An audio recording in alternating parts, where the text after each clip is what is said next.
አንድ ሰው ሊርቅህ ወይም ሊለይህ ሲያስብ 8 ስውር ምልክቶችን ታያለህ።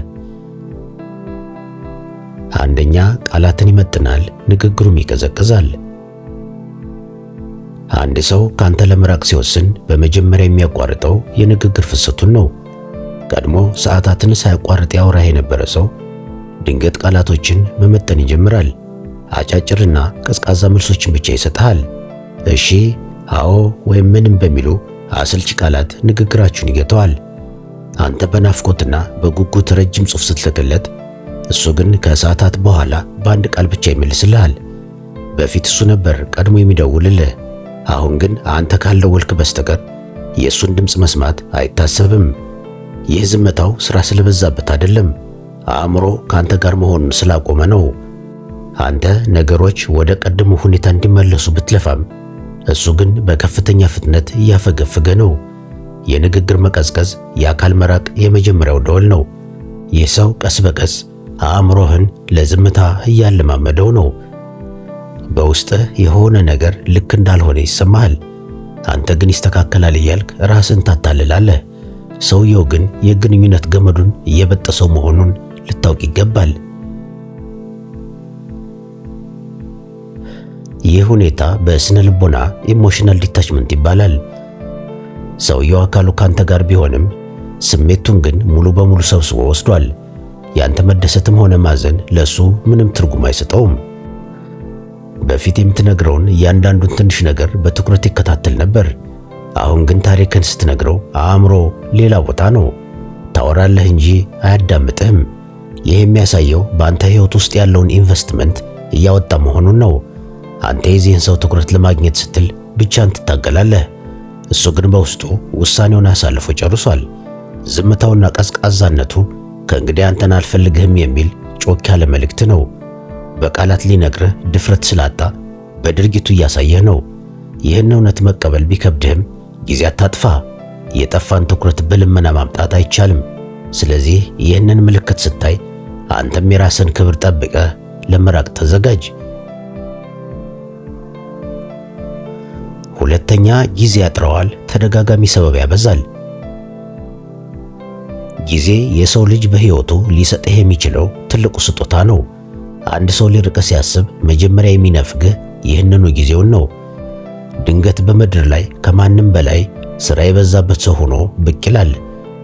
አብራችሁ ለመሆን ያወጣችሁትን ዕቅድ በመጨረሻው ሰዓት ይሰርዘዋል። ሥራ በዝቶብኝ ነው፣ ደክሞኛል፣ ወይም ሌላ ፕሮግራም ገጥሞኝ ነው የሚሉ ሰበቦችን ያበዛል። አንተ እሱን ለማየት ቀንና ማታ ትጓጓለህ። እሱ ግን ካንተ ጋር ላለመገናኘት አዳዲስ ምክንያቶችን ይፈበርካል። ቀድሞ ከምንም ነገር አስበልጦ ያንተን ጊዜ ይፈልግ ነበር። አሁን ግን አንተን ማግኘት ለሱ ትልቅ ሸክም ሆኖበታል። በደንብ አስተውል። ሰው መቼም ቢሆን ለሚፈልገው ነገር ጊዜ አያጣም። ሥራ የቱንም ያህል ቢበዛበት ለሚወደው ሰው ትንሽ ደቂቃ መስረቅ አይከብደውም። ስለዚህ ጊዜ አጣሁ የሚለው ቃል ለአንተ የሚሆን ጊዜ የለኝም የሚለውን እውነት ለመሸፈን ነው። ይህ ሰው ቀስ በቀስ ከሕይወት ገጽ እየደበዘዘ ነው። እነዚህ ተደጋጋሚ ሰበቦች አንተን ለመገፍተር የተዘጋጁ ስልቶች ናቸው።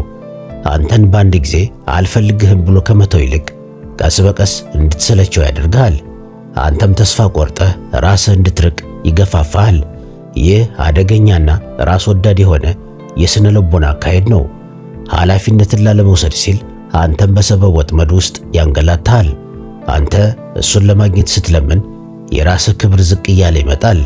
የፍቅር ወይም የወዳጅነት ለማኝ እንድትሆን ያደርግሃል። እሱ ግን በሌላው ዓለሙ የራሱን አዲስ ሕይወት እየገነባ ነው። ያንተ መኖርና ለመኖር ለእሱ እኩል ሆኗል። ስለዚህ ማንም ሰው በተደጋጋሚ ሰበብ ሲያበዛብህና ጊዜ ሲነፍግህ እውነታውን ተቀበል። አትለምነው፣ አትቆጣው፣ አሊያም አታስገድደው። ይልቁንም ንቃ። እሱ ለመሄድ ሻንጣውን እያዘጋጀ መሆኑን ተረዳ። አንተም በተራህ በሩን ክፈትለትና በክብር ሸኘው እንጂ ለማይፈልግህ ሰው የራስን ውድ ጊዜ አትገብር። ሶስተኛ፣ የጋራችሁ የነበሩ ዕቅዶችን ያፈርሳል፣ ነጋችሁንም ያደበዝዘዋል። አንድ ሰው ሊርቅህ ሲወስን የነገውን ቀን ካንተ ጋር ማየት ያቆማል። ቀድሞ አብራችሁ ስለምትሰሩት ሥራ፣ ስለምትሄዱበት ቦታ ወይም ስለምትገነቡት ሕይወት በጉጉት ታወሩ ነበር። አሁን ግን የወደፊቱን ጊዜ በተመለከተ የሚነሳ ማንኛውም ሐሳብ ያስፈራዋል። አንተ ስለ ነገ ዕቅዶች ስታወራ እሱ ለመቀየር ይጣደፋል። ጊዜው ገና ነው ወይም እስኪ እናየዋለን በሚሉ ደረቅ ቃላት ሐሳብህን ያጨናግፋል። ቀድሞ የተስማማችሁባቸውን ትልልቅ ዕቅዶች ሳይቀር በድንገት ይሰርዛል። ምክንያቱም በአዲሱ ዕቅድ ውስጥ አንተ የለህበትም። የእሱ የወደፊት ሕይወት ከአንተ ሕይወት ጋር መቆራኘቱን ማቋረጥ ይፈልጋል። አንተ እኛ እያልክ ስታስብ እሱ እኔ ወደሚለው ዓለም ተመልሷል። ይህ የጋራ ዕቅድን ማደብዘዝ ዝም ብሎ ያጋጣሚ ነገር አይደለም። እሱ በውስጡ ውሳኔ ያሳልፏል። አንተን ከወደፊቱ ገጽ ላይ ፍቆ እያጠፋህ ነው። በነገው ትርክት ውስጥ አንተን እንዳላስፈላጊ ገጽ ባህሪ ቆጥሮሃል። ይህ የወደፊት ሕይወትን ከማውራት የመሸሽ ባህሪ እጅግ ግልጽ የሆነ የመለያየት ጥሪ ነው። አንድ ሰው ከአንተ ጋር መቆየት የሚፈልግ ከሆነ ነገን አብሮህ ለመሳል ይጓጓል። ነገር ግን ሊለይ ያሰበ ሰው ለአንተ የውሸት ተስፋ መስጠት ይከብደዋል። እሱ በአእምሮ ውስጥ ሻንጣውን ጠቅልሎ ወጥቷል። አንተ ግን አሁንም በድሮ ህልም ውስጥ ሰምጠህ ትጠብቀዋለህ። አብራችሁ ስላቀዳችሁት ነገር ስታስታውሰው ምቾት ይነሳዋል። ምክንያቱም የአንተን ተስፋ መጋፈጥ አይፈልግም። ይህ ሰው አንተን በአስቸጋሪ ሁኔታ ውስጥ ጥሎህ ለመሄድ ዝግጅቱን አጠናቋል። አንተ ግን እውነታውን ለመቀበል ስለሚከብድህ ምናልባት አስጨናቂ ነገር ገጥሞት ይሆናል እያልክ ምክንያት ትፈልግለታለህ።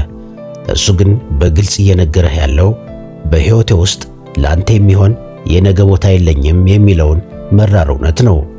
ስለዚህ አንድ ሰው ስለ ወደፊቱ ጊዜ ከአንተ ጋር ማውራት ሲያቆምና የጋራ ዕቅዶችን ሲያፈርስ ንቃ። እሱ እየተዘጋጀ ያለው አንተን ትቶ ሌላ መንገድ ለመጀመር ነው። አራተኛ፣ ለትንንሽ ስህተቶችህ የተጋነነ ምላሽ ይሰጥሃል፣ ትዕግስትም የለውም። አንድ ሰው ካንተ ለመራቅ ሲፈልግ የትዕግስት ገመዱ እጅግ በጣም ይሳሳል። ቀድሞ በፈገግታ ያልፋቸው የነበሩ ትናንሽ ስህተቶች አሁን ወደ ትልቅ ጦርነት ይቀየራሉ። አነጋገርህ፣ አሳሳቅህ፣ አልፎ ተርፎም ዝምታ ሁሉ ያናድደዋል። አንተ ምንም እንኳ መጥፎ ነገር ባታደርግም እሱ ግን ሁልጊዜ ጥፋተኛ ያደርግሃል። ለምትሰራው እያንዳንዱ ነገር የተጋነነ ምላሽ ይሰጣል። ለምን እንዲህ አደረግክ? ይህ ባህሪህ ነው የሚያስጠላኝ እያለ ያለማቋረጥ ይወቅሳል። አንተ እሱን ላለማስቀየም ስትል በጥንቃቄ እርምጃ ትወስዳለህ። እሱ ግን ሁልጊዜ የምትወቀስበትን አዲስ ቀዳዳ ይፈልግልሃል። ይህ የሚያሳየው ሰውየው ባንተ ላይ ያለውን ፍላጎት ሙሉ በሙሉ ማጣቱን ነው። እሱ የሚፈልገው እንድትርቅለት ነው። ነገር ግን ራሱ አልፈልግህም ብሎ ከመናገር ይልቅ አንተን በማስመረር ራስህ እንድትሸሽ እያደረገህ ነው። ተሰላችተህ ጥለኸው እንድትሄድ ትልቅ የሥነ ልቦና ጫና ይፈጥርብሃል። ይህ የተጋነነ ንዴትና ትዕግስት ማጣት እጅግ አደገኛ የሆነ የመግፋት ስልት ነው። አንተን ሁልጊዜ ጥፋተኛ አድርጎ በማሳየት የራሱን መሄድ ትክክለኛነት ወይም ጀስቲፊኬሽን ለማረጋገጥ ይሞክራል። እሱ እኮ እንዲህ ስለሆነ ነው የተውኩት ብሎ ለራሱም ሆነ ለሌሎች ሰበብ ያዘጋጃል። አንተ በበኩልህ ግንኙነቱን ለማዳን ስትል የእሱን ቁጣና ትችት ሁሉ ትሸከማለህ። የራስን ማንነት ረስተህ እሱ የሚፈልገውን ሰው ለመሆን ትጣጣራለህ። እሱ ግን መቼም አይረካም። ምክንያቱም ችግሩ ያንተ ስህተት አይደለም። ችግሩ የእሱ አንተን አለመፈለግ ነው። እሱ የፈለገው አንተ እንድትለወጥ ሳይሆን አንተ ከሕይወቱ እንድትወጣለት ነው። ይህን እውነት ካልተረዳህ በራስ መተማመንህን ሙሉ በሙሉ ያጠፋዋል። ሁልጊዜ ምን ላጠፋ ይሆን በሚል ፍርሃት ውስጥ ትኖራለህ። ስለዚህ አንድ ሰው ትዕግሥት ሲያጣብህና ለትንሽ ነገር ጦርነት ሲያወጅብህ ልትነቃ ይገባል። ይህ ሰው አንተን በመግፋት ላይ ነው። የራስን ክብር አውቀህ እሱ ሳይገፋህ አንተ ራስህ ርቀትን ጠብቅ። አምስተኛ፣ ስሜታዊ ቅርርባችሁን ያቋርጠዋል፣ ጥልቅ ውይይቶችንም ይሸሻል። አንተን ሊለይህ የወሰነ ሰው ከሚያሳያቸው በጣም ከባድ ምልክቶች አንዱ ስሜታዊ ቅርርብን ሙሉ በሙሉ ማቋረጥ ነው። ቀድሞ የልብህን ሐሳብ በነጻነት ትነግረው ነበር። እሱም የውስጡን ስሜት ያለምንም ማመንታት ያካፍልህ ነበር። አሁን ግን ያ ሞቅ ያለና ጥልቅ የሆነ ግንኙነት የለም። ስሜቱን ከእንግዲህ አንተ ጋር መጋራት አይፈልግም። የምትነግረውን ጥልቅ ስሜት የሚጠይቅ ሐሳብ ትኩረቱን ሳይሰጥ ያልፈዋል። የትኛውን ማሳሰቢ ጉዳይ ብታነሳለት ፍላጎት አያሳይህም። ዓይንህን እያየ ማውራት ያቆማል። አጠገብህ ሲሆን እንኳን ከሌላ ዓለም እንዳለ ሆኖ ይሰማሃል። ስሜቱ ከእንግዲህ አንተ ጋር የለም። አንተ ስትወድቅም ሆነ ስትነሳ ምንም የማይንቀሳቀስ ደንታ ቢስነት ያሳይሃል። ይህ ደግሞ በውስጥ ከፍተኛ የሆነ የበረዶ ስሜት ይፈጥርብሃል። ከአንድ እንግዳ ሰው ጋር እንደ መብላት ወይም እንደ መራመድ አይነት ባዶ የዕለት ተዕለት ግንኙነት ብቻ ይቀራል። እሱ የራሱን ስሜታዊ በር ቆልፎ ወጥቷል። አንተ ግን አሁንም የድሮ ሙቀት ትፈልጋለህ። ይህ እጅግ የሚያሰቃይና አእምሮን የሚረብሽ ክፍተት ነው። ስሜታዊ ቅርርብ የሌለበት ግንኙነት ባዶ ቅዠት ነውና ሰውየው በስሜት ከረጅም ጊዜ በፊት ካንተ ተለይቷል። ይህ ስሜታዊ መራቅ በሂደት ወደ ከፋ ደረጃ ይሸጋገራል። እሱ ከእንግዲህ ካንተ ጋር ማልቀስም ሆነ መሳቅ አይፈልግም።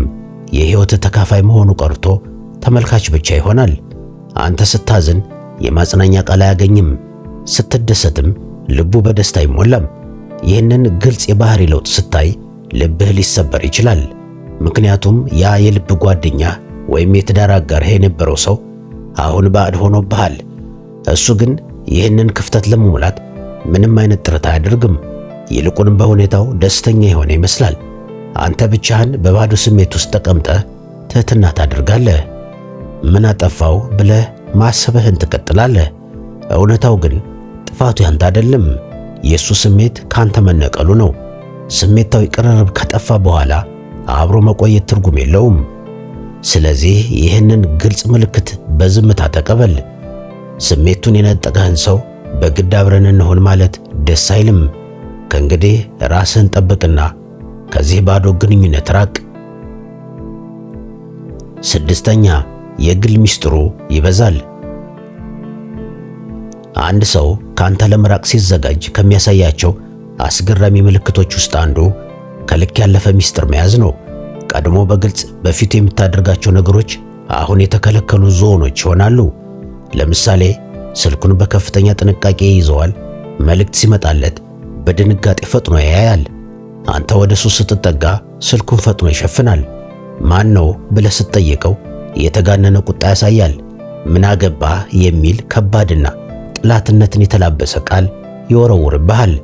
ይህ ሰውን በጥርጣሬ የሚመለከት አዲስ ባህሪ ከየትም የመጣ አይደለም። እሱ አሁን ሌላ ሕይወት መገንባት ጀምሯል። ከእንግዲህ አንተ ማወቅ የሌለብህ የራሱ ሚስጥራዊ ዓለም አለ። አንተን ማመን ትቶ በጥርጣሬ ማየት ጀምሯል። ይህ የባህሪ ለውጥ መላ ሕይወትህን በጥርጣሬ እንዲሞላ ያደርጋል። ይህ የድንገተኛ ሚስጥር መብዛት ከንጹህ ፍቅር ወይም ከግል ነፃነት ጋር ፈጽሞ አይያያዝም። ይህ የሚያመለክተው ከጀርባህ እየተካሄደ ያለን ትልቅ ያቋም ለውጥ ነው። እሱ ካንተ ውጪ ሌሎች አማራጮችን እየተመለከተ ነው። አዲስ ጓደኞች አፍርቶ ሊሆን ይችላል፣ አሊያም ከእንግዲህ አንተን መሸከም ስለሰለቸው የራሱን ሚስጥራዊ መውጫ መንገድ እየፈለገ ነው። አንተ ግን ይህንን ስታይ በውስጥ ከፍተኛ የሆነ የብሶትና የጥርጣሬ እሳት ይነዳል። በምን ምክንያት እንደዚህ እንደተለወጠ ለማወቅ ትሞክራለህ። እሱ ግን ተጨማሪ ጥያቄዎችን እንድትጠይቅ እንኳን ፈቃደኛ አይደለም። እያንዳንዱን እንቅስቃሴውን ሚስጥር ማድረግ ይጀምራል። አብራችሁ ስትሆኑ እንኳን አእምሮ ሌላ ቦታ ነው። ይህ ከልክ ያለፈ ሚስጥር ማሳየት የባህሪ መራቅ ትልቁ ማሳያ ነው። ስለዚህ ማንም ሰው ያለ አግባብ ስልኩንና የግል ሕይወቱን እንደ ትልቅ ምሽግ ከፍ አድርጎ ሲከለክልህ ንቃ። እሱ በውስጡ ካንተ ጋር የሚያገናኛችሁን ድልድይ አፍርሶ ጨርሷል። 7ኛ የጋራ ትዝታችሁን ይንቃል፣ ያለፈውን ጊዜም ዋጋ ያሳጣዋል። አንተን ሊለየህ የወሰነ ሰው ከሚያሳያቸው በጣም ከባድና ልብ ከሚሰብሩ ምልክቶች አንዱ ያለፈውን ጊዜ ዋጋ ማሳጣት ነው። ቀድሞ አብራችሁ ያሳለፋችኋቸውን ውብ ጊዜያት፣ የደስታ ቀናቶችና የፈጸማችኋቸውን ቃል ኪዳኖች አሁን ሲያነሳቸው በንቀትና በፌዝ ነው። ያን ጊዜማ ሞኝ ነበርኩ ወይም ያ ሁሉ ከንቱ ነገር ነበር እያለ ያለፈውን የጋራ ታሪካችሁን ያጠላለዋል። አንተ ያንን ትዝታ ስታነሳ እሱ ግን ፊቱን ያዞራል። አብራችሁ የሰራችኋቸውን መልካም ሥራዎች መዘከር አይፈልግም። ለእርሱ አሁን ያ ታሪክ ትርጉም የለውም። ምክንያቱም ከእንግዲህ አንተን ከሕይወቱ ጋር ማያያዝ አይፈልግም። ያለፈውን ታሪክ ማዋረድ ማለት የወደፊቱን ግንኙነት መቅበር ማለት እንደሆነም ልትረዳ ይገባል። አንተ በናፍቆት የምታስታውሰው ትዝታ ለሱ የቆሻሻ መጣያ ሆኗል። ይህ ባህሪ በውስጥ ትልቅ ቁስል ይፈጥራል። ምክንያቱም ለአንተ ትልቅ ዋጋ ያለው ታሪክ ለሱ ግን ተራ ክስተት ሆኖ ይቀራል። ይህ የጋራ ትዝታዎችን ማቃለል ሆን ተብሎ የሚደረግ የስነ ልቦና ስልት ነው። እሱ ከእንግዲህ ከአንተ ጋር ያለውን ገመድ ሙሉ በሙሉ መቁረጥ ይፈልጋል። ያለፈውን ውለታና ፍቅር ማጥፋት ከቻለ መሄዱ ቀላል እንደሚሆንለት ያስባል። ስለዚህ የምትነግረውን እያንዳንዱን መልካም ትዝታ በስህተት ወይም በድክመት ይተካዋል። አንተ ያንን ሰው በንጹህ ፍቅር ስትወደው፣ እሱ ግን ያለፈውን ጊዜ በአመፅና በጥርጣሬ ይተካዋል። ይህንን እውነት ስታይ ልብህ ሊሰበር ይችላል፣ ልታዝንም ትችላለህ። ግን መረዳት ያለብህ ትልቁ ነገር ሰውየው በአእምሮ ከረጅም ጊዜ በፊት ካንተ ተለይቷል። አሁን እያደረገ ያለው አካላዊ መለያየቱን በተግባር ማሳየት ብቻ ነው። ስለዚህ ያለፈውን ታሪክ እየናቀና ዋጋ እያሳጣህ ያለውን ሰው በምንም መልኩ አትለምነው። ያለፈውን ጊዜ ከማስታወስ ይልቅ የዛሬውን እውነታ ተቀብለህ ራስህን አድን፣ ለራስህ ክብር ስጥ። 8ኛ ስለ መለያየት በግልጽ ማውራት ይጀምራል፣ ያጥላልሃልም። እጅግ ግልጽ የሆነው ምልክት ደግሞ በግልጽ ስለ መለያየት ማውራት ወይም ፍንጭ መስጠት ነው። ርዝራዥ ታጋሽነቱ አልቆ አሁን ፍጹም በሆነ ኃይል ከሕይወት ሊወጣ ይዘጋጃል። ያንተና የኔ መንገድ ይለያያል ወይም ከእንግዲህ አብረን መቀጠል አንችልም የሚሉ ቀጥተኛ ቃላትን መናገር ይጀምራል። አንዳንዴም ምንም ምክንያት ሳይሰጥ እኔን ተወኝ ብሎ በግልጽ ይነግርሃል። ይህንን ቃል ስትሰማ ዓለምህ በግንባሯ ትደፋለች። ምክንያቱም እስከዛ ቀን ድረስ ስትጠብቀው የነበረው ተስፋ ሙሉ በሙሉ ይንኮታኮታል። እሱ ግን ምንም የጸጸት ስሜት አይታይበትም። ድምፁ ቀዝቃዛ፣ ፊቱ ደንታ ቢስ ነው። አንተ ልመና ልትጀምር ትችላለህ፣ እንባህን ልታፈስ ሁሉ ትችላለህ። እሱ ግን የደነደነ ልብ ይዞ ቆሟል። ይህ እጅግ አሳዛኝ የመጨረሻው ምዕራፍ ነው። እንዲህ በግልጽ መለያየት ሲመጣ አንዳንዶች በድንጋጤ ውስጥ ይወድቃሉ። ግን እውነታው በቃ ይህ ነው። ሰውየው በይፋ ከሕይወትህ ወጥቷል። ከዚህ በላይ እሱን ካንተ ጋር ማቆየት አትችልም። ሆን ብሎ በጥላቻ የራቀን ሰው በግድ ለመመለስ ጥረት ማድረግ ክብርን ዝቅ ያደርጋል። ስለዚህ ይህንን የመጨረሻ ደረጃ ስታይ አንተም የራስን ውሳኔ ማሳለፍ አለብህ። ከእንግዲህ ማንም ሰው እንዲያንገላታህና እንዲንቃህ አትፍቀድ። በሩን ከፍተህ በሰላም ሸኘው። ምክንያቱም ሕይወትህ አላበቃም። እሱ ከሕይወትህ መውጣቱ ደግሞ የአዲስ ጥንካሬህ፣ የአዲስ ሕይወትህ መጀመሪያ ነው።